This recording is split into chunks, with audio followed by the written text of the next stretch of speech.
भगवान अपने भक्त का अहंकार अवश्य नष्ट करते हैं। एक दिन की बात है, भगवान श्री कृष्ण मथुरा के राजमहल में ब्रज की ऐश्वर्य चिंतन में लीन थे। सहसा उनके प्रिय सखा उद्धव आए। भगवान ने कहा, हे मित्र, तुम शीघ्र ही ब्रज में जाओ। मेरे माता पिता नंद बाबा यशोदा हैं, उन्हें आनंदित करो और वहाँ के ब्रज गोपियों को विरह से तड़प रही हैं, उनका मेरा संदेशा सुनाकर उनको पीड़ा से मुक्त करो। उद्धव तो परम ज्ञानी थे, वहाँ जाकर अपने ज्ञान से उन्हें समझाकर मेरे प्रति मोह उन्हें मुक्त करो। कहा उद्धव ने हंसकर, मैं अभी जाता हूँ वृंदावन, जरा देखूं कैसा है कठिन अनुराग का बंधन। है कैसी गोपियाँ जो ज्ञान बल को कम बताती हैं, निरर्थक लोक लीला का वे गुणगान गाती हैं। जैसे ही उद्धव ने ब्रज के सिवा प्रवेश किया, प्रेम का मधुर रस धार उन्हें रंग में रंगना प्रारंभ कर दिया। मार्ग की कटीली झाड़ियों ने उन्हें वस्तुओं को रोककर चला। मथुरा से जब दूर वृंदावन निकट आया, वहीं से प्रेम से उनका अनोखा रंग दिखलाया। उलझा कर वस्त्र कांटे लगे उद्धव को समझाने, तुम्हें ज्ञान पर्दा फाड़ देंगे प्रेम के दीवाने।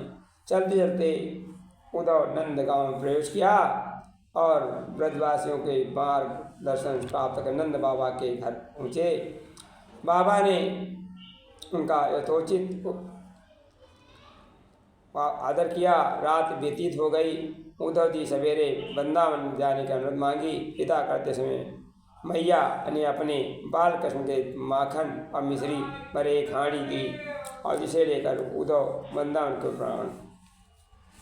मार्ग में फूलों को बाहर से झूमते हुए हरी पत्तों में बच्चों के किनारे उद्धव प्रसन्न मन से आनंद अनुभव कर रहे थे। यमुना के तट पर पहुँचे। वहाँ सहस्त्रों गोपियों ने के मध्य राधा रानी विराजमान थी। पहुँचकर उद्धव ने अपना परिचय दिया। कहा उद्धव ने, ये बढ़कर मैं मथुरा से आया हूँ, सुनाता हूँ संदेशा श्याम को जो साथ लाया हूँ, कि यह आत्मसत्ता ही अलग निर्गुण कहाती है, तो फिर क्यों मोह पास में ज्ञान गाती है। उद्धव के मुख से बातें सुनकर गोपियों ने एक सुर में कहा, हे गोपाल सखा, हमारे तो तन मन और मन रात में दिन रात सोते अगदेश करते श्याम ही है। वो हमारे हृदय में श्री कृष्ण विराजित में है। राधा रानी जो अब तक उद्धव और सखियों के मध्य तर सुनते शांत बैठी थी, सहसा ही उद्धव को संकेत करके बोल पड़ी। कहा, राधिका ने तुम संदेशा खूब लाए हो, मगर ये याद रखो प्रेम की नगरी में आए हो। संभालो योग की पूंजी न हाथों से निकल जाए, कहीं विराग्नि के ज्ञान की पोथी न जल जाए। अभी तुम नहीं समझे किसे योग कहते हैं। सुनो स्तवर योगी द्वैत में अद्वैत रहते हैं। उधर मोहन बने राधा वियोगिन की जुदाई में, इधर राधा बनी श्याम मोहन की जुदाई में। सुन गोपिन के प्रेम नेम उद्धव को भूलो, गावत गुण गोपाल बिरत गंजन में भूलो। गोपियों की योग दिशा देने के लिए उद्धव जी गुरु रूप में यहाँ पधारे थे, परंतु गोपियों के शिष्य ग्रहण कर उद्धव मथुरा में राजवेश त्याग कर ब्रज में गोप वेश में धारण कर राधा रानी के समीप गए और उनकी चरण ले लेकर शिष्य पधार ली। उद्धव जदुपति पे चले किए गोप का वेश, भूलो जदुपति नाम गयो गोपाल गुसाई। एक बेर ब्रज जाओ देव गोपिन दिखाई। उनके मुख से निरंतर राधा नाम जप रहा था। श्री कृष्ण के कानों में जैसे ही प्रिया जी का नाम सुनाई पड़ा, तुरंत ही उन्होंने अपने कच्छ से बाहर निकलकर अपने प्रिय सखा उद्धव को गोप वेश में अस्त व्यस्त पाषाण गई आंख बंद कर राधा नाम लगा रहे थे। उद्धव ने बुलाना देते हुए कहा, हे यशोदानंदन, वृंदावन सुख छाड़ी के कहाँ बसे हो आए। गोवर्धन प्रभु जान के उद्धव पकड़े पाए। उद्धव ब्रज को नेम न्यो बन बरन्यो अब जाई। उमग्यो नैनन तीर बात कुछ नहीं जाई। प्राण